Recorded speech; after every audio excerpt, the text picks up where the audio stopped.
নমস্কাৰ।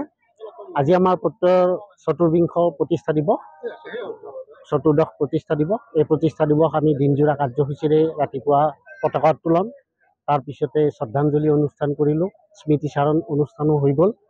এতিয়া আমাৰ আছে আজিৰ এই প্ৰতিষ্ঠা দিৱসৰ মূল উদ্দেশ্য, আমি প্ৰতি বছৰে এজন বিশিষ্ট শিক্ষাবিদক প্ৰয়াত দ্বিজেন্দ্ৰনাথ ডেকাদেৱৰ সোঁৱৰণি প্ৰত্যয় শৈক্ষিক বঁটা আমি আগবঢ়াই আছোঁ। সেই বঁটাখন আজি আমি এই মঞ্চতে আমাৰ প্ৰবীণ ডেকাদেৱক অৰ্পণ কৰিম। তাৰপিছতে আমাৰ এখন বঁটা চলি আছে, প্ৰত্যয় সমাজসেৱা বঁটা। এই বঁটাখন শংকৰদেৱ কুমাৰ সোঁৱৰণি প্ৰত্যয় সমাজসেৱা বঁটা হিচাপে আমি এইখন বঁটা চলাই আছোঁ। এই বঁটাখন আমি এই বছৰ এই মঞ্চতে অৰ্পণ কৰিম পৰেশ চন্দ্ৰ বৈশ্যক। তাৰপিছতে আমাৰ আজিৰ এই আকৰ্ষণ হৈছে মুখ্য আকৰ্ষণ আধুনিক নৃত্য প্ৰতিযোগিতা। আধুনিক নৃত্য প্ৰতিযোগিতা ইতিমধ্যে আৰম্ভ হৈ আছে। বিভিন্ন ঠাইৰ পৰা আমাৰ প্ৰতিযোগী ইয়াত উপস্থিত হৈছে।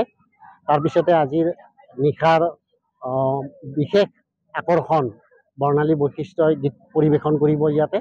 আজিৰ এইখিনিয়ে, আৰু আমাৰ সন্মানীয় সভাপতি মহোদয়ে দুআষাৰ ক'ব। হয়, ইতিমধ্যে আমাৰ প্ৰতিষ্ঠাপক সম্পাদকে গোটেইখিনি আপোনালোকক ক'লে। আমি চতুৰ্দশ বাৰ্ষিক প্ৰতিষ্ঠা দিৱস উদযাপন আজি কৰিছোঁ। আজি এটা আমাৰ পুণ্যৰ দিন। সঁচাকৈ বৰ উৎসাহ উদ্দীপনাৰে আমাৰ সকলো বিষয়া সদস্যই ইয়াত আত্মনিয়োগ কৰে।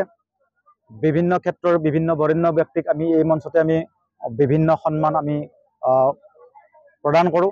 প্ৰত্যয় বন্ধু বঁটা আমি এইবেলি দুগৰাকী মহান ব্যক্তি আমি প্ৰদান কৰাৰ ব্যৱস্থা কৰিম। আৰু আমাৰ প্ৰত্যয়ৰ এই অনুষ্ঠানটি উদযাপন অনুষ্ঠানটি এনেকুৱা এটা অনুষ্ঠান, আমি ভাবোঁ যে এনেকুৱা হয়তো উদাহৰণ বিৰল, যিয়ে এটা স্বেচ্ছাসেৱী সংগঠনৰ প্ৰতিষ্ঠা দিৱসক এক উৎসৱলৈ পৰিৱৰ্তন কৰিছে। আমি নথৈ আনন্দিত আৰু সঁচাকৈ বহুত উৎসাহিত যে আমাৰ এই অঞ্চলৰ বৃহত্তৰ পূব কামৰূপ অঞ্চলৰ ৰাইজে যেনেদৰে এই অনুষ্ঠানটিক আঁকোৱালি লৈছে, আৰু সেয়াই আমাৰ সম্বল হিচাপে লৈ আমি প্ৰতিগৰাকী সদস্যই, আমি প্ৰত্যয়ৰ প্ৰতিগৰাকী সৈনিকে এখন সুন্দৰ সমাজ নিৰ্মাণৰ সপোন আগত লৈ আমি সমাজ সেৱাত মনোনিৱেশ